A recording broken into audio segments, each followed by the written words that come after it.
متقبلا اللهم صيبا نافعا اللهم صيبا نافعا اللهم صيبا نافعا اللهم افتح لنا كل خير ويسر لنا كل أمور اللهم انصر المجاهدين وارحم المستضعفين ودمر أعداء الدين واطمس على أموالهم آمين يا رب العالمين. Alhamdulillah kaum muslimin rahimani wa rahimakumullah. Kajian ba'da maghrib yang biasa kita lakukan sebelum Ramadan kita lanjutkan kembali dengan harapan bahwasanya apa yang kita lakukan ini diterima oleh Allah Subhanahu wa taala sampai kita nanti mendapatkan husnul khatimah. Amin ya rabbal alamin. Karena para ulama mengatakan bahwasanya alamatul qabul al-hasanatu ba'dal hasanah. Salah satu tanda bahwasanya amal kita diterima oleh Allah, bahwasanya kita terus melakukan kebaikan demi kebaikan. Jadi tidak berhenti, istiqamah kita melakukan kebaikan sampai kita mendapatkan husnul khatimah insyaallah taala. Nah, pada pertemuan yang lalu sebelum Ramadan itu kita membahas ke Sunan Tirmidzi dan kita sudah sampai pada kitab yang ke-44 yaitu tentang tafsir Al-Quran yang diriwayatkan dari Rasulullah sallallahu alaihi wa alihi wasallam. Surat Al-Baqarah, Ali Imran sudah selesai kita bahas sampai pada surat Yusuf. Waqala al-muallif rahimahullahu ta'ala babun babbaru wa min surati Yusuf, dan dari sebagian surat Yusuf ada ayat-ayat yang ditafsirkan oleh Nabi sallallahu alaihi wasallam. Di sini cuma ada satu hadis saja, yaitu hadis 3116. Dari Abu Hurairah radhiyallahu anhu berkata, Rasulullah sallallahu alaihi wasallam bersabda, "Inna sesungguhnya Al-Karim, orang yang mulia, Ibnul Karim, putranya orang yang mulia, Ibnul Karim, putranya orang yang mulia, Ibnul Karim, putranya orang yang mulia adalah siapa? Nabi Yusuf, putranya Nabi Ya'qub, putranya Nabi Ishaq, putranya Nabi Ibrahim alaihi salatu wassalam." Jadi hadis ini menafsirkan tentang siapa Nabi Yusuf alaihi salatu wassalam. Orang mulia, bin mulia, bin mulia, bin mulia sampai 4 kali. Kenapa disebutkan mulia? Karena Yusuf ini nabi, Yakub ini nabi, Ishak itu nabi, Ibrahim ini juga nabi. Sementara definisi Al-Karim, orang yang mulia, menurut Allah Subhanahu wa taala sudah disebutkan pada surat Al-Hujurat. Allah mengatakan inna akramakum indallahi atqakum. Sesungguhnya orang yang paling mulia di antara kalian di hadapan oleh Allah adalah orang yang paling takwa di antara kalian kepada Allah Subhanahu wa taala. Surat Al-Hujurat ayat 13. Nah, para nabi itu adalah orang yang paling takwa, Pak. Sehingga para nabi disebut sebagai Al-Karim, orang yang mulia. Orang yang paling mulia adalah yang paling takwa kepada Allah Subhanahu wa taala. Maka Nabi Yusuf ini menggabungkan dua kebaikan. Kebaikan takwa kepada Allah Subhanahu wa taala dan kebaikan nasab. Kalau seseorang hanya menggabungkan mempunyai kebaikan nasab saja tapi tidak memiliki ketakwaan kepada Allah, maka itu rendah di hadapan Allah Subhanahu wa taala. Misalnya seorang Gus, anaknya kiai, tapi ndugal dia, tidak mengikuti langkah bapaknya yang kiai. Nah, itu rendah di hadapan Allah Subhanahu wa taala. Kalau dia Gus bin Kiai, bin Kiai, bin Kiai, bin Kiai, dan dia orang yang bertakwa, nah itu baru mendapatkan kemuliaan di hadapan Allah Subhanahu wa taala. Karena dia menggabungkan dua kebaikan sekaligus, yaitu kebaikan takwa dan kebaikan nasab yang mulia. Kemudian Rasul sallallahu alaihi wasallam bersabda, "Walau dan kalaulah labithtu fis sijn, aku tinggal di dalam penjara, ma labitha Yusuf, seperti apa yang Nabi Yusuf tinggal padanya, yaitu bertahun-tahun. Tsumma ja'anir rasul, kemudian datang kepada saya utusan itu, yaitu utusannya raja, ajabtu, niscaya saya akan mengijabai panggilan raja tadi." Artinya Nabi Muhammad sallallahu alaihi wasallam takjub dengan kesabaran Nabi Yusuf. Sudah bertahun-tahun di penjara, kemudian dipanggil oleh raja, lewat utusan raja, tapi Nabi Yusuf masih tetap mau tinggal di dalam penjara. Dia tidak mau keluar sebelum namanya dibersihkan dulu. Karena kalau beliau keluar, namanya belum dibersihkan, pasti nanti orang akan membicarakan keburukan beliau. Nah, beliau nggak mau, kupingnya mendengar keburukan nggak mau. Ya. Saya maunya keluar dari penjara, nama saya sudah bersih, orang sudah tidak ada lagi yang mengatakan saya akan menzinai istrinya Kitfir atau penguasa Mesir. Nah, maka ini kesabaran Nabi Yusuf alaihissalatu wassalam. Kalau Nabi Muhammad mengatakan, andai saya yang dipenjara, sudah bertahun-tahun saya di penjara, kemudian dipanggil oleh raja, metu langsung aku, ya, kesuwen, ya, karena sudah lama berada di dalam penjara. Ya. Ini bukan berarti bahwasanya Nabi Yusuf lebih sabar daripada Nabi Muhammad Sallallahu Alaihi Wasallam, bukan. Ya. Tapi maksudnya adalah ini takjubnya Nabi Muhammad Sallallahu Alaihi Wasallam terhadap kesabaran Nabi Yusuf sehingga beliau mengucapkan kata-kata seperti ini. Tsumma qara'a, kemudian Rasulullah membaca ayat yang menjelaskan tentang Nabi Yusuf dipanggil raja tadi. Falamma ja'ahu ar-rasul qala irji' ila rabbika fasalhu ma balun niswati allati qatta'na aydiyahunna. Maka tatkala datang kepada Nabi Yusuf utusan raja itu, maka Nabi Yusuf mengatakan, kembalilah kepada tuanmu. Nah, Rob di sini bukan Tuhan ya, tapi tuan ya. Rob itu maksudnya di sini adalah majikan kamu, yaitu rajamu. Fasalhu atau fasalhu, dua qiraah. Maka tanyalah kepada si raja tadi, apa kondisinya cewek-cewek yang mereka itu sudah memotong-motong tangan-tangan mereka. Yaitu ketika mereka melihat Nabi Yusuf berjalan, kemudian mereka takjub dengan kegantengan Nabi Yusuf, sampai mereka potong tangan-tangan mereka, mereka tidak sadar, mestinya mereka itu mengupas buah, tapi malah mengupas tangan-tangan mereka. Saking gantengnya Nabi Yusuf alaihi salatu wassalam. Nah, kemudian setelah Nabi Yusuf dibersihkan namanya, sudah fix bahwasanya beliau tidak melakukan apa-apa, justru yang melakukan makar itu adalah para perempuan, termasuk juga istrinya Kitfir al-Aziz. Nah, baru kemudian beliau mau dikeluarkan dari penjara. Sampai di sini sudah selesai cerita tentang Nabi Yusuf alaihi salatu wassalam. Kemudian Rasulullah melanjutkan sabdanya lagi tentang nabi yang lain. Qala, beliau bersabda, wa rahmatullahi, dan semoga rahmat Allah, ala Lutin, untuk Nabi Lut alaihi salatu wassalam. In, sungguh, kana adalah Nabi Lut, layakwi, sungguh dia itu berlindung, ila kepada ruknin syadidin, kekuatan yang kokoh. Idh qala, ketika dia mengatakan, qala law anna li bikum quwwatan aw awi ila ruknin syadid. Qala, berkata Nabi Lut, law anna li bikum quwwatan, kalaulah bahwasanya bagi saya ada kekuatan untuk melawan kalian, maka alangkah bagusnya hal itu. Atau awi, saya bisa berlindung ila ruknin syadid, kepada kekuatan yang kokoh. Nah, di sini Nabi Muhammad sallallahu alaihi wasallam semacam menyayangkan Nabi Lut alaihi salatu wassalam. Kenapa Nabi Lut malah menyebutkan ruknin syadid, kekuatan yang kokoh, yaitu kaumnya yang kuat, kaumnya yang kokoh. Kenapa tidak ingat kepada Allah saja? Sehingga cukup Nabi Lut mengatakan, au awi ilallah. Tidak usah menyebutkan selain Allah subhanahu wa ta'ala. Jadi kalau kita itu sakit misalnya, langsung ingat dokter, yaitu kurang bagus, Pak. Kalau sakit langsung ingatnya kepada Allah. Dokter itu nomor 2.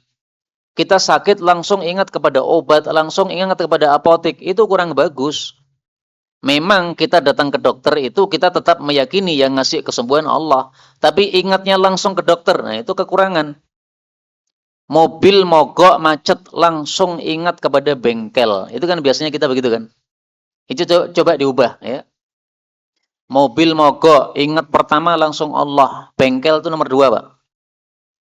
Motor gembos, bocor, ingat kepada tambal ban, itu nomor 2. Yang pertama langsung ingat kepada Allah subhanahu wa ta'ala. Jadi macet, bocor, langsung inna lillahi wa inna ilaihi raji'un. Allahumma ajurni fi musibati wa akhlif li khairan minha. Nah, baru kita cari kontak di mana ada tambal ban terdekat, di mana ada bengkel terdekat. Mestinya begitu. Nah, maka di sini disayangkan oleh Nabi sallallahu alaihi wasallam kenapa Nabi Lut mengatakan ruknin syadid, kekuatan yang dahsyat. Kenapa tidak menyebutkan Allah saja? Tapi memang sebagian ahli tafsir mengatakan yang dimaksud oleh Nabi Lut dengan kata-kata ruknin syadid ini adalah Allah. Lah kenapa dia tidak mengatakan Allah? Karena kaumnya masih belum percaya kepada Allah. Nah, sehingga dia mengucapkan kata-kata yang dipahami oleh kaumnya. Yang dipahami oleh kaumnya apa? Ruknin syadid, yaitu kaum yang kuat, keluarga yang kuat. Tapi saya lebih suka tafsiran yang pertama, bahwasanya ruknin syadid yang dimaksud ya bukan Allah Subhanahu wa taala. Kalau yang dimaksud Allah, kenapa Nabi Muhammad sallallahu alaihi wasallam di sini mengkritik atau menyayangkan Nabi Lut alaihi salatu wasallam? Buktinya bahwasanya Rasulullah menyayangkan atau mengkritik Nabi Lut adalah beliau memulai dengan doa, wa rahmatullahi ala Lutin. Semoga Allah merahmati Nabi Lut. Ini tanda bahwa Nabi Muhammad sallallahu alaihi wasallam mengkritik beliau. Jadi kritik yang sopan itu dimulai dengan doa. Kritik yang sopan dimulai dengan apa? Doa. Fihi, di dalam hadis ini ad-doa, doa qabla, sebelum an-naqd atau at-ta'qib, sebelum mengkritik. Jadi sebelum mengkritik, hendaklah kita mendoakan dulu orang yang kita kritik. Maka ini adalah kritikan yang sopan. Sebagaimana Allah Subhanahu wa taala menyebutkan di dalam surat At-Taubah ayat 43, Allah mengkritik atau mengkoreksi Nabi Muhammad sallallahu alaihi wasallam dengan mengatakan, afallahu anka, semoga Allah memaafkan kamu wahai Nabi Muhammad. Nah, didoakan dulu, baru setelah itu dikritik. Ya, kritikannya apa? Lima adzinta lahum, kenapa engkau wahai Nabi Muhammad memberikan izin kepada orang-orang munafik yang izin dari perang? Hatta yatabayyana lakal ladzina shadaqu wa ta'lamal kadzibin. Sampai jelas siapa yang jujur, siapa yang dusta, baru dikasih izin. Jangan cepat-cepat ngasih izin. Nah, maka dikritik oleh Allah Subhanahu wa taala, tapi sebelum dikritik didoakan dulu oleh Allah Subhanahu wa taala. Afallahu anka. Nah, di sini sebelum dikritik Nabi Lut didoakan semoga dirahmati Allah Subhanahu wa taala. Maka saya ingin mempraktekkan cara seperti ini ya. Saya hari ini akan mengkritik teman-teman saya yang masih mau menyetel musik pada waktu walimahan. Maka saya doakan kepada mereka, rahmatullahi ala ashabi. Semoga Allah merahmati kepada sahabat-sahabatku. Demikian juga kepada ustadz-ustadzku. Demikian juga kepada teman-temanku yang mereka masih mau mendengarkan musik kupingnya itu. Padahal musik itu adalah haram menurut ijma' kesepakatan salaf. Salaf itu siapa? Sahabah, tabi'in, tabi'ut tabi'in. Yang membolehkan musik itu generasi setelah salaf. Adapun generasi salaf, mereka ijma' sepakat musik haram. Kecuali rebana. Nah, maka silakan kalau mau buat walimah, pilih nyanyian yang musiknya rebana saja. Rebana, ya. Tidak usah pakai seruling, tidak usah pakai gitar. Guang kabeh itu gitar, seruling itu. Memang kita mau keluarga kita menikah tidak dapat berkah gara-gara dimulai pernikahannya dengan sesuatu yang haram. Kalau mau tidak berkah ya silahkan lanjutkan. Tapi saya sudah doakan dulu sebelum saya mengkritik teman-teman tersebut. Kemudian Rasulullah sallallahu alaihi wasallam bersabda, "Fama ba'atsallahu", lalu tidaklah Allah mengutus mim ba'dihi, setelah Nabi Lut, nabiyan, seorang nabi pun, illa kecuali fi dzirmatin, pada sesuatu yang banyak, min qaumihi, dari kaumnya. Dzirwah itu artinya puncak, ya. Puncak maksudnya apa? Banyak. Nah, jadi setelah itu setiap nabi diutus pasti kaumnya banyak, supaya tidak ada seorang nabi yang mengucapkan seperti ucapan Nabi Lut, seandainya saya bisa berlindung kepada kekuatan yang banyak, yang kokoh, maka saya akan berlindung kepada mereka. Supaya tidak ada lagi nabi yang ngomong seperti itu tadi. Kemudian hadis ini diriwayatkan dengan dua lafal. Lafal yang pertama adalah dzirwah pakai dzal yang artinya puncak. Tetapi yang sahih menurut Syekh Albani adalah riwayat yang kedua, yaitu ma ba'atsallahu, tidaklah Allah mengutus ba'dahu, setelah Nabi Lut, nabiyan, seorang nabi pun, illa kecuali fi tharwatin, pada yang banyak, min qaumihi, dari kaumnya. Kaumnya banyak, ya, bukan kaum yang kecil. Jadi marganya marga yang banyak. Misalnya kalau orang Jawa itu katanya banyak, nah, berarti marga Jawa dia, sehingga apa? Banyak penolongnya karena dia dari marga yang banyak. Qala Muhammad bin Amr, berkata Muhammad bin Amr perawi hadis, as-sarwah yang dimaksud sarwah itu adalah al-kasrah, banyak, kaumnya banyak, wal mana'ah dan kokoh, kaumnya kokoh.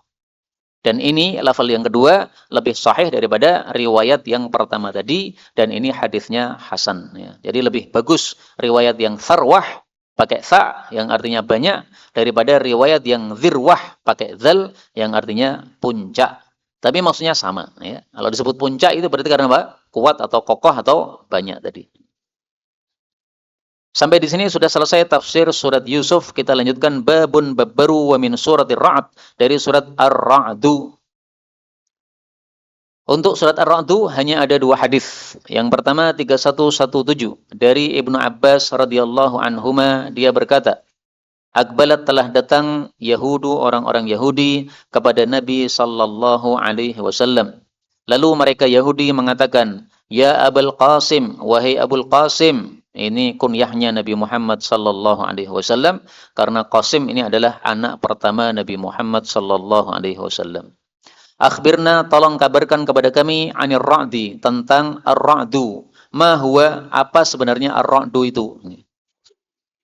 Ar-ra'du itu seringkali diartikan guntur, yaitu suara yang sering kita dengar ketika ada hujan, kemudian ada petir, nah ada suara itu. Itu disebut ar-ra'd.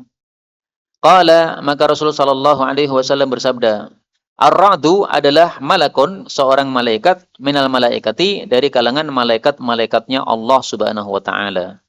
Muwakkalun, dia itu dipasrai bis sahabi, terhadap awan. Jadi dia mengurusi awan. Jadi malaikat itu masing-masing punya tugas, Pak.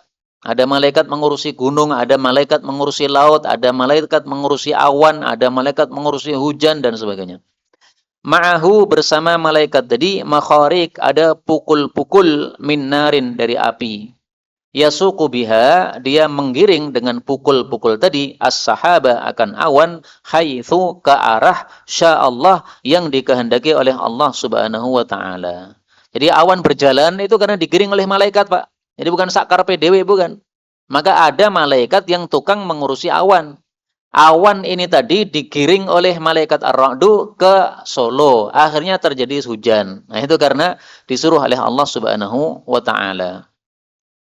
Faqalu, maka mereka Yahudi bertanya, "Fama hadha saut?" Maka apa suara ini? Alladzi nasma', yang kita dengar. Jadi ketika ada hujan, ketika ada awan berjalan, kok ada suara guntur itu tadi? Itu apa itu? Qala, Rasulullah sallallahu alaihi wasallam bersabda, zajratun, itu adalah hardikan, bis sahabi, terhadap awan. Idza zajarahu, ketika malaikat ar-ra'du tadi menghardik dia, hatta yantahiya, sehingga dia pun berhenti, ila haitsu umira, ke arah yang dia disuruhkan. Nah, jadi ketika dicambuk atau dipukul itu terdengar suara tadi, ayo melaku. Nah, kemudian suara guntur itu yang keluar. Itu suaranya malaikat, Pak. Jadi ternyata selama ini kita bisa mendengar suaranya siapa? Malaikat. Tapi bukan malaikat Jibril, Pak. Malaikat Ar-Ra'du. Suaranya apa? Nah, suara guntur itu yang kita dengar. Geladak. Nah, itu adalah suaranya malaikat tadi ketika dia zajar. Dia apa? Menghardik malaikat tadi. Kalau mereka menjawab, Sodakta, kamu benar. Kok bisa Yahudi mengatakan kamu benar? Karena tentang malaikat Ar-Ra'du ini sudah ada dalam kitab mereka, kitab Taurat. Kalau dalam Injil ya mungkin juga ada kitabnya orang-orang Nasrani. Tapi kalau ini yang tanya adalah orang-orang Yahudi. Lalu mereka bertanya lagi, tolong kabarkan kepada kami tentang apa yang diharamkan oleh Israel, yaitu Nabi Yakub, ala nafsihi, terhadap dirinya sendiri. Perhatikan, Pak. Israel itu nama Nabi Yakub alaihi salatu wassalam. Israel artinya Abdullah, hamba Allah. Ismu Yakub itu adalah namanya Nabi Yakub alaihi salatu wassalam. Jadi Nabi Yakub punya dua nama. Yakub apa Ishak ya? Malah lali kalau. Mestinya Nabi Yakub ya. Coba kita lihat ayatnya ya. Harrama Israel. Ini ayatnya.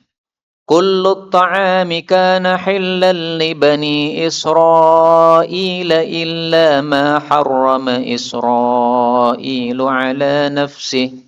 Setiap makanan adalah halal untuk Bani Israel selain apa yang diharamkan oleh Israel terhadap dirinya sendiri. Ini surat Ali Imran ayat 93. Ini yang ditanyakan oleh orang-orang Yahudi tadi. Nah, kita lihat dalam tafsir Ibnu Abi Zamanin.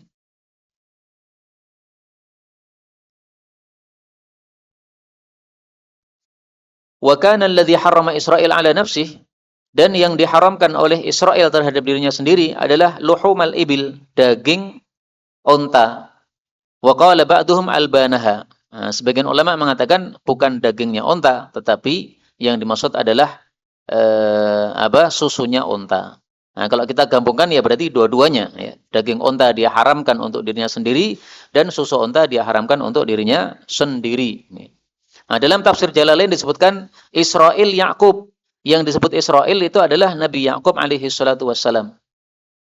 Wahwal ibil, dia mengharamkan terhadap dirinya onta. Onta berarti dagingnya sama susunya. Kenapa? Lamma hasala lahu irqun nasa. Ketika dia mengalami satu penyakit, yaitu penyakit irqun nasa. Irqun nasa itu adalah di panggulnya sini ada uratnya yang sakit. Fanadharan, maka beliau bernazar, in syufya, kalau sembuh dari irqun nasa, la yakuluha, dia tidak akan makan lagi daging onta. Fahurrima alaih, akhirnya kemudian Allah pun mengharamkan terhadap beliau alaihi salatu wassalam, Nabi Ya'qub alaihi salatu wassalam, untuk makan daging onta tadi. Nah, maka inilah yang ditanyakan oleh orang-orang Yahudi tentang apa yang diharamkan oleh Nabi Ya'qub alaihi salatu wassalam terhadap dirinya sendiri. Nah, jadi Israel itu sebenarnya adalah nama Nabi Ya'qub. Sehingga kalau kita menyebut Israel yang sekarang ini, lebih bagusnya ya jangan Israel, karena sebenarnya Israel itu adalah Nabi Ya'qub alaihi salatu wassalam. Pakai nama Israel bolehlah, atau Isriwil lebih bagus lagi. Karena kalau Israel itu sebenarnya hampir sama kan, Isra, karena Ra bisa dibaca dengan tipis menjadi Ra. Il dibaca L, ya mirip, sama sebenarnya. Ya. Kalau Isriwil sudah kita ubah ya dari bentuk asalnya. Qala Nabi Muhammad sallallahu alaihi wasallam bersabda, ishtaka, beliau itu sakit irqun nasa, yaitu sakit irqun nasa tadi ya, satu urat yang ada di panggul yang sakit. Falam yajid syai'an, maka beliau tidak mendapati sesuatu yulaimuhu, yang cocok untuk beliau, illa luhumal ibil, kecuali daging-daging unta, wa albanaha, dan juga susu-susu unta. Falidzalika, karena itulah haramaha, beliau mengharamkannya. Jadi kalau dalam hadis ini malah justru yang cocok dengan irqun nasa itu adalah daging onta dan susu onta. Nah, kalau yang dalam Jalalain tadi beliau bernazar, kalau saya sembuh maka saya tidak akan makan lagi susu dan daging onta ini. Jadi semacam ada sedikit kontradiktif tentang kisahnya tersebut. Tapi nggak ada masalah. Yang penting kita tahu tafsirnya tadi. Kalau mereka mengatakan sodakta, Anda juga benar, karena itu sudah ada dalam kitab suci mereka, yaitu kitab Taurat. Kaum muslimin rahimani wa rahimakumullah, dari hadis ini kita ketahui bahwasanya malaikat-malaikat Allah itu sebagiannya kita ketahui nama-namanya. Ada malaikat Jibril, ada malaikat Mikail, ada malaikat Israfil, ada malaikat Ar-Ra'du. Apa yang dilakukan oleh malaikat Ar-Ra'du selain menggiring awan ini? Mari kita lihat ayatnya dalam surat Ar-Ra'du. Wa yusabbihur ra'du. Surat Ar-Ra'd ayat 13. Dan bertasbihlah malaikat Ar-Ra'du bihamdih, dengan memuji Allah Subhanahu wa taala. Wal malaikah, dan para malaikat juga bertasbih dengan memuji Allah, min khifatih, dari sebab takut kepada Allah Subhanahu wa taala. Nah, ini salah satu perbuatan malaikat Ar-Ra'du. Selain menggiring awan-awan ini sesuai perintah Allah, juga bertasbih kepada Allah Subhanahu wa taala. Karena itu sebagian sahabat Nabi kalau mendengar guntur tadi itu, mereka kemudian mengucapkan subhanalladzi yusabbihu yusabbihur ra'du bihamdihi. Maha suci Allah, yang malaikat ar-ra'du saja juga bertasbih memuji Allah Subhanahu wa taala. Ini adalah doanya sebagian sahabat Nabi sallallahu alaihi wasallam, ya, bukan doa dari Nabi Muhammad sallallahu alaihi wasallam. Adapun doa yang terkenal di TPA-TPA, yaitu kalau mendengar guntur kita mengucapkan Allahumma la taqtulna bi ghadabika wa la tuhlikna bi adzabika. Nah, itu adalah hadis yang dhaif. Tapi kalau diamalkan bagaimana? Ya boleh saja, karena cuma fadilah amal, tapi jangan meyakini sebagai sunnah Nabi sallallahu alaihi wasallam. Berikutnya 3118 dari Abu Hurairah radhiyallahu anhu dari Nabi sallallahu alaihi wasallam tentang kalam Allah pada surat Ar-Ra'du, wa nufaddilu ba'daha 'ala ba'din fil ukl, dan kami melebihkan sebagian bumi atas sebagian yang lain dalam hal rasa. Ba'daha ini kembali kepada bumi atau kepada buah, ya? Coba kita lihat lagi, ya.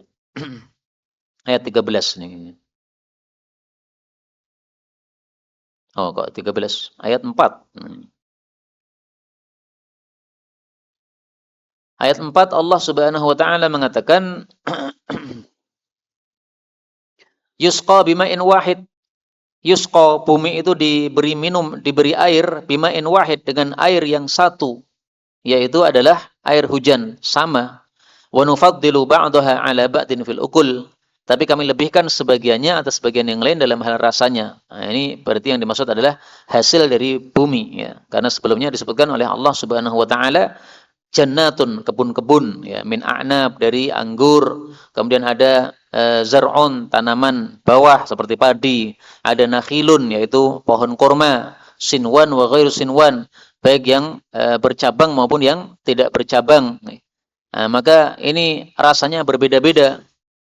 Contohnya apa rasanya berbeda-beda itu? Nah, ditafsirkan oleh Nabi sallallahu alaihi wasallam. Ad-daqal, ada kurma daqal. Wal farisi, ada kurma farisi, Persi. Wal hulwu, ada yang manis. Wal hamid, ada yang asam. Ad-daqal itu apa, Pak? Ad-daqal itu kurma yang jelek atau kurma yang kurang kurang mantap rasanya. Ketika kita mengatakan jelek, ini bukan berarti kita mencela ciptaan Allah Subhanahu wa taala, bukan, ya. Tapi maksudnya memang penyebutannya seperti itu. Ad-daqal radi'ut tamri wa yabisuh. Yang disebut daqal itu adalah kurma yang jelek dan yang kering. Wal farisi nau'un minat tamri. Adapun farisi itu adalah satu macam kurma. Ketika disebutkan farisi ini berarti maksudnya adalah kurma yang bagus. Karena tadi sudah disebutkan kurma yang jeleknya. Jadi kurma Persi termasuk kurma yang bagus. Dan saya jadi teringat sekarang, Pak. Sekarang Iran kan lagi perang dengan Israel atau Amerika. Nah, maka orang-orang Persi, orang-orang Iran itu memang orang-orang Persi mereka. Keturunannya itu marganya marga Persi. Dan orang-orang Persi memang punya kelebihan yang disebutkan oleh Nabi sallallahu alaihi wasallam. Sehingga kalau orang Jawa dibandingkan orang Persi kalah, Pak. Kalah dari sisi kelebihan yang disebutkan oleh Nabi sallallahu alaihi wasallam. Apa kelebihannya orang Persi? Ya. Rasul sallallahu alaihi wasallam bersabda tentang orang-orang Persi, lana lahu rijalun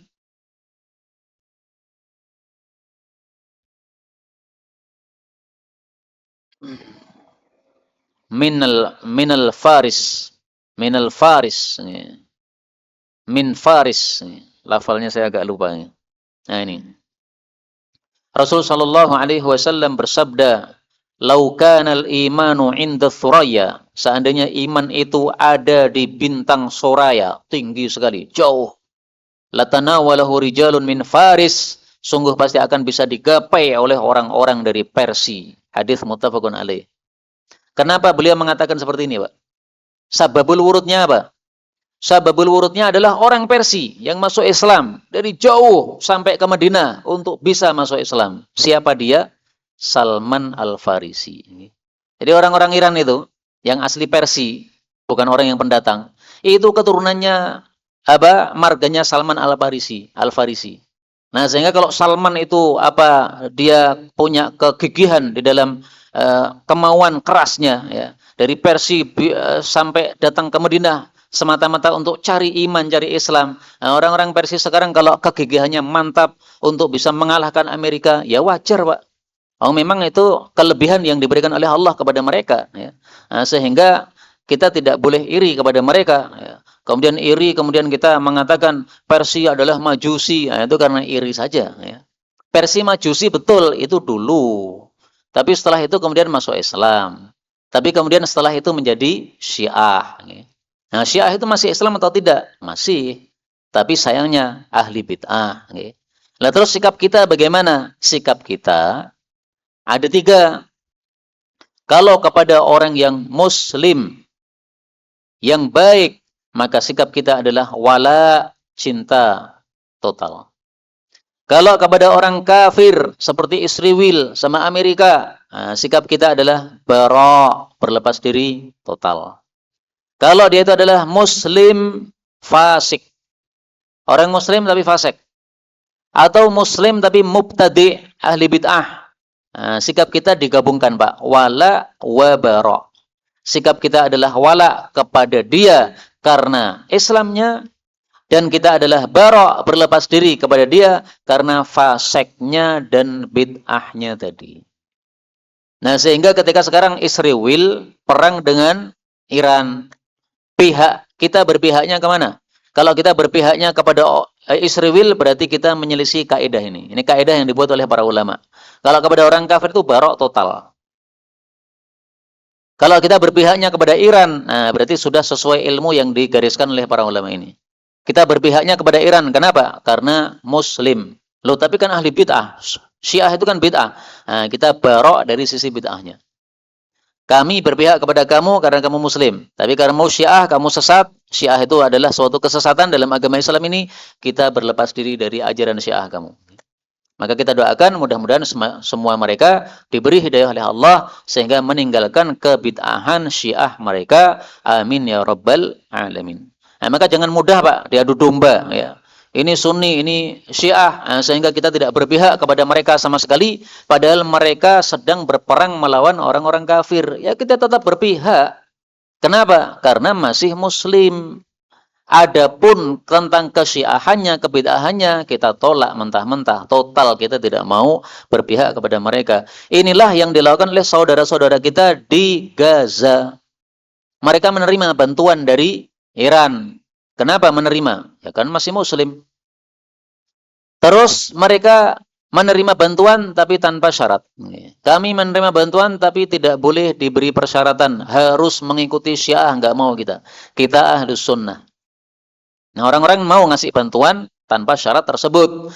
Ini yang ngomong seperti ini bukan saya. Ini adalah petinggi-petingginya mereka sendiri yang ngomong begitu. Nah, silahkan dicek di YouTube banyak sekali tentang videonya para petinggi-petinggi Filistin yang sudah menjelaskan masalah ini. Jadi saya cuma menirukan apa yang ada di video mereka yang mereka rilis sendiri, bukan dari diri saya sendiri.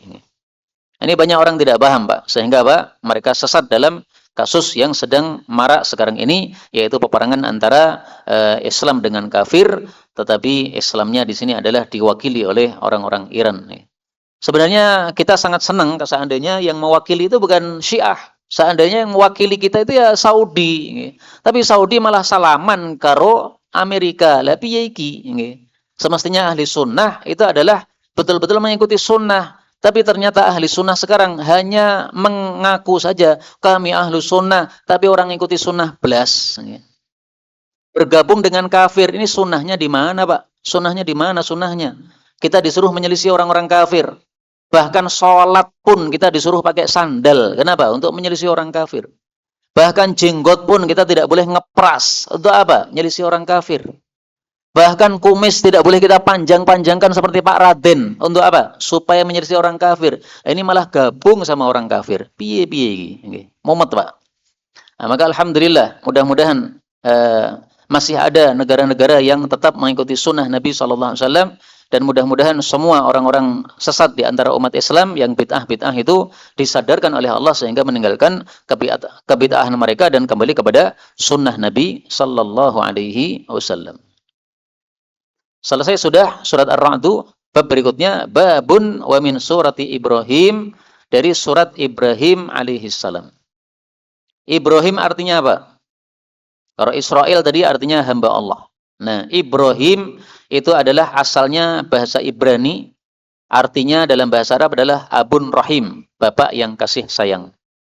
Nah, maka Nabi Ibrahim itu adalah seorang yang betul-betul kasih sayang kepada anak-anaknya, juga kepada kaumnya. Karena kaumnya Nabi itu sama dengan anak-anak mereka. Makanya Nabi Lut mengatakan, haula'i banati. Kalau kamu mau menikah, jangan menikah laki-laki dengan laki-laki. Nikahilah kepada banati, anak-anak perempuanku. Yang dimaksud anak-anak perempuan adalah kaumnya. Nah, makanya kaumnya itu dianggap sebagai anaknya sendiri. Sehingga kasih sayang Nabi kepada kaumnya sama dengan kasih sayang bapak kepada anaknya sendiri. Hadis 3119 dari Anas bin Malik radhiyallahu anhu, dia mengatakan, utia didatangkan kepada Rasulullah sallallahu alaihi wasallam bikina'in, dengan satu wadah, alaihi, di atas wadah tadi, rutabun, ada korma rutab. Korma rutab itu adalah korma yang masih basah, Pak. Kalau dia itu masih basah dan dia masih sepet, itu namanya buser. Kalau sudah manis, namanya rutab. Kina itu apa? Kina itu adalah at-tabak, satu beri, alladzi yu'kal alaih, yang dimakan di atas beri tersebut. Nah, jadi kina ini wadah, kalau bahasa kita ya beri. Jadi biasanya untuk makan berjamaah. Ya. Dan memang Rasul SAW sering makan berjamaah bersama para sahabat-sahabatnya, dan ini sekaligus menunjukkan tawaduknya Nabi SAW. Ya, tidak merasa sombong untuk mau berjamaah dengan murid-murid beliau. Faqala, lalu beliau bersabda, mathalan kalimatan tayyibatan kasyajaratin tayyibatin asluha thabitun wa far'uha fis sama tu'ti ukulaha kulla hinin bi'ilni rabbiha. Ini surat Ibrahim ayat 25. Ya, boleh disebut Ibrahim, boleh disebut Ibrahim, dua bahasa yang fasih. Allah membuat perumpamaan, yaitu masalan, perumpamaan, kalimatan, satu kalimat, thayyibatan, yang baik. Kalimat itu adalah kasyajaratin thayyibatin, seperti pohon yang subur, yang baik. Asluha, yang pokoknya pohon tadi, thabit, kokoh, ya, nancep di bumi. Wa far'uha, sementara cabangnya itu fis sama, di langit. Berarti artinya pohonnya itu tinggi, menjulang ke atas langit sana. Nah, karena dia itu pohonnya tinggi, menjulang ke sana kemari, maka dia itu tu'ti, memberikan ukulaha, buah-buahnya, kullahinin, setiap tahun, bi'ilni rabbiha, dengan izin dari Allah Subhanahu wa ta'ala. Dari ayat ini kita ambil 3 pelajaran. Pelajaran pertama, bahwasanya membuat perumpamaan supaya perumpamaan itu lebih mudah dipaham, ini adalah termasuk satu sunnah yang dilakukan oleh Allah dan dilakukan oleh Rasulullah sallallahu alaihi wasallam. Yang kedua, bahwasanya pohon itu ada bertingkat-tingkat, ya. Ada pohon yang manfaatnya besar, manfaatnya banyak, ada juga pohon yang manfaatnya sedikit, ada juga pohon yang manfaatnya lebih sedikit daripada madaratnya.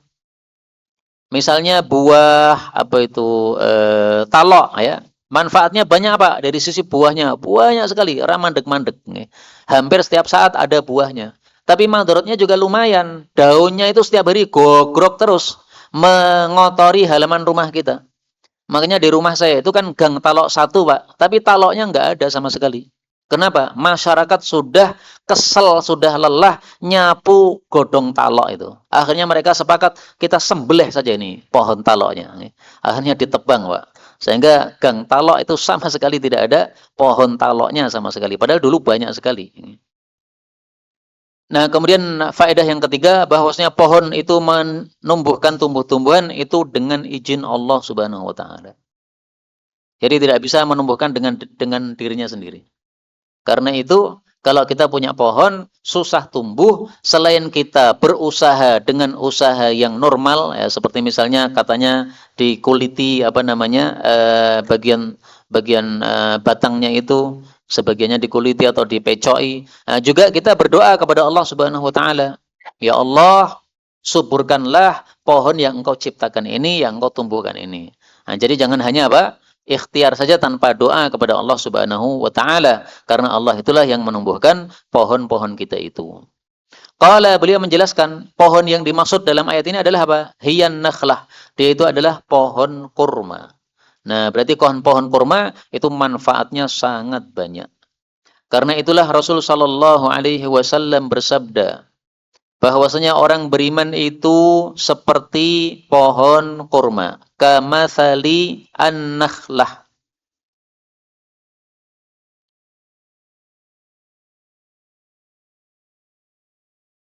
Rasulullah bersabda, "Matsalul mu'min, perumpamaan orang beriman, matsalun nakhlah, seperti pohon kurma. Ma akhadta minha min syai'in, apapun yang kamu ambil dari pohon kurma, nafa'aka, itu ada manfaatnya untuk kamu. Daunnya bermanfaat, rantingnya bermanfaat, kulitnya bermanfaat, bijinya bermanfaat, akarnya bermanfaat, semua. Nah, orang beriman juga semestinya begitu. Orang beriman punya harta, hartanya bermanfaat, punya ilmu, ilmunya bermanfaat, punya jabatan, jabatannya bermanfaat, punya waktu, waktunya bermanfaat, bisa ngomong, ngomongnya bermanfaat, ya, apapun yang dimiliki olehnya maka bermanfaat, mendatangkan pahala dari Allah Subhanahu wa taala. Kemudian beliau melanjutkan ayatnya, wa mathalu kalimatin khabithatin kasyajaratin khabithatin ijtussat min fawqil ardi ma laha min qarar. Dan perumpamaan suatu kalimat yang jelek itu seperti pohon yang jelek yang dia dicabut dari atas muka bumi, tidak ada baginya itu dari kekokohan. Pohon apa itu? Rasulullah mengatakan hiyal hangzal. Itu adalah pohon hangzal. Pohon hangzal nanti silahkan dicari di internet kayak apa bentuknya. Karena saya belum sempat menampilkan gambarnya di sini. Mestinya saya tampilkan di sini ya, suratul hangzal ya, bentuknya pohon hangzal. Ya, karena saya lupa, belum saya siapkan. Intinya pohon ini adalah pohonnya pahit, Pak. Jadi manfaatnya nggak ada orang mau menggunakan pohon hangzal ini saking pahitnya. Saking pahitnya itu tidak ada hama yang mau menyerang dia karena tidak mau mendapatkan pahitnya tadi. Nah, kalimat yang baik di sini maksudnya adalah kalimat la ilaha illallah. Sehingga kalimat la ilaha illallah itu kalau ada pada seseorang dan dia betul-betul meyakini ucapan la ilaha illallah, itu dia pasti akan banyak memberikan manfaat kepada orang lain. Kalimatin thayyibah itu adalah apa? La ilaha illallah. Adapun kalimatin khabithah, kalimat yang buruk, itu adalah apa? Kebalikan dari la ilaha illallah, yaitu asyirik. Kalimat syirik, haleluya dan sebagainya. Nah, itu adalah kalimat syirik. Tidak ada manfaatnya sama sekali, bahkan nanti akan menjerumuskan orangnya ke dalam neraka. Na'udzubillahi min syarri dzalika. Hadis terakhir nggih. Sebenarnya kita sudah sholat Isya, Pak. Sehingga pengajian sampai jam 12 malam juga bisa ini, nggih. Tapi tidak mungkin, nggih. Yang ngomong tidak akan kuat, kemudian panjenengan yang mendengarkan juga tidak akan kuat, nggih. Satu hadis lagi, 3120. Dari Bara radhiyallahu anhu, dari Nabi sallallahu alaihi wasallam tentang kalam Allah Ta'ala pada surat Ibrahim ayat 27. Yuthabbitullahu alladhina amanu bil qawli tsabiti fil hayatid dunya wa fil akhirah. Yuthabbitu, Allah mengokohkan, alladzina amanu, orang-orang yang beriman, bil qawli tsabit, dengan perkataan yang kokoh, yaitu ucapan la ilaha illallah, fil hayatid dunya, baik ketika hidup di dunia, wa fil akhirah, dan juga ketika di akhirat. Nah, jadi qauli tsabit, ucapan yang kokoh, ini maksudnya apa? La ilaha illallah.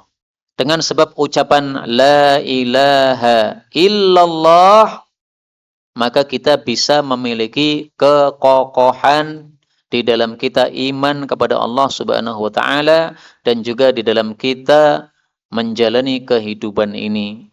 Kalau orang tidak punya la ilaha illallah, itu sering, Pak. kehidupan itu kemudian dia gugur di dalam kehidupannya. Misalnya dia punya utang, mumet akhirnya cari tali bunuh diri. Nah, itu nggak punya la ilaha illallah, Pak. Kalau punya la ilaha illallah, nggak mungkin cari tali bunuh diri. Sampaikan urusannya kepada Allah Subhanahu wa taala. Ya Allah, saya mumet ini ada masalah, tolong diselesaikan. Bukan cari tali kemudian menyelesaikan dengan cara gantung diri, bukan ya. Wa fil akhirah, dan juga di akhirat dia akan teguh dengan ucapan la ilaha illallah. Nah, yang dimaksud akhirat ini apa? Ini ditafsirkan oleh Nabi sallallahu alaihi wasallam. Yang dimaksud di akhirat ini adalah qala, beliau bersabda, fil qabr, yaitu di kuburan nanti. Nah, berarti kuburan itu sudah termasuk akhirat, Pak. Maka kehidupan ada dua, kehidupan dunia, kehidupan akhirat. Kehidupan dunia ini ketika nyawa kita masih bersama dengan tubuh kita, ini kehidupan dunia. Kehidupan akhirat itu ketika nyawa kita sudah lepas dari tubuh kita. Kita masuk alam kubur, itu sudah masuk akhirat. Dan ini disebutkan oleh Nabi sallallahu alaihi wasallam dalam hadis yang lain, riwayat Tirmidzi juga.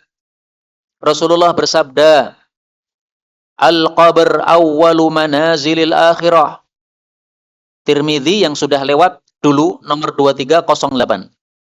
Bahwasanya Rasul sallallahu alaihi wasallam bersabda, "Innal qabra", sesungguhnya kuburan itu adalah awal fase dari fase-fase akhirat. Apabila selamat dari kuburan, maka setelah kuburan lebih mudah. Apabila tidak selamat dari kuburan, maka setelahnya lebih susah lagi. Mudah-mudahan semua kita di dalam kuburannya mudah, sehingga setelah-setelahnya lebih mudah, sampai kita semuanya masuk jannah tanpa hisab, tanpa azab. Amin ya rabbal alamin. Kaum muslimin rahimani wa rahimakumullah, supaya kita itu mudah dalam kuburan kita, kita sudah diajari oleh Nabi sallallahu alaihi wasallam supaya kita setiap malam membaca surat Al-Mulk. Maka siapa yang membaca surat Al-Mulk setiap malam, besok di kuburan surat Al-Mulk akan menyelamatkan dia dari siksa kubur. Nah, kalau selamat di kuburan, berarti setelahnya lebih mudah, lebih mudah, lebih mudah. Karena itu PR dari majelis ini, silahkan pulang ke rumah masing-masing, baca surat Al-Mulk. Fil qabr, di dalam kubur, diteguhkan oleh Allah dengan la ilaha illallah. Idza qila lahu, ketika dikatakan kepada dia oleh malaikat raqibun, malaikat siapa? Malaikat Munkar Nakir. Pertanyaannya 3. 1, man rabbuk? Siapa pemeliharamu? Nah, kita ucapkan la ilaha illallah. Wa ma dinuk? Apa agamamu? Kita ucapkan Islam. Wa man nabiyyuk? Siapa nabimu? Kita ucapkan Nabi Muhammad sallallahu alaihi wasallam. Nah, jadi 3 pertanyaan dalam kubur yang terkenal, ini dalilnya, Pak. Siapa? Apa? Siapa? Siapanya 2. Siapa pemeliharamu? Apa agamamu? Siapa nabimu? Sebenarnya pertanyaannya 4. Tapi hadis ini hanya menyebutkan 3. Yang pertanyaan keempat disebutkan dalam hadis yang lain.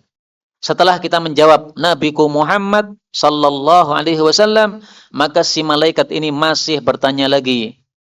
Ma daliluka? Ya, dalilmu apa? Pertanyaannya saya lupa lafalnya bagaimana, tapi intinya ini. Dari mana kamu tahu bahwa ini Nabi Muhammad? Kan kamu nggak pernah ketemu sama Nabi Muhammad sallallahu alaihi wasallam. Fotonya Nabi Muhammad kan nggak tersebar di tengah-tengah kita, Pak. Lah ketika kita ditanya, kemudian kita mengatakan ini adalah Nabi Muhammad sallallahu alaihi wasallam, nabiku adalah Nabi Muhammad, maka kita ditanya, dari mana taunya? Ya, ma ilmuka? Apa pengetahuan kamu? Dari mana kamu tahu? Nah, sehingga kalau kita tidak pernah belajar Quran, tidak pernah belajar hadis, dari mana kita bisa menjawab pertanyaan yang keempat ini? Kita bisa menjawab pertanyaan yang keempat ini kalau kita sudah pelajari Quran, kita sudah pelajari hadis Nabi sallallahu alaihi wasallam, maka mari kita niatkan pelajari Quran, pelajari hadis Nabi sampai kita mendatangi ajal kita masing-masing. Wallahu taala alam bissawab. Walhamdulillahi rabbil alamin. Subhanakallahumma rabbana bihamdika asyhadu an la ilaha illa anta astaghfiruka wa atubu ilaik.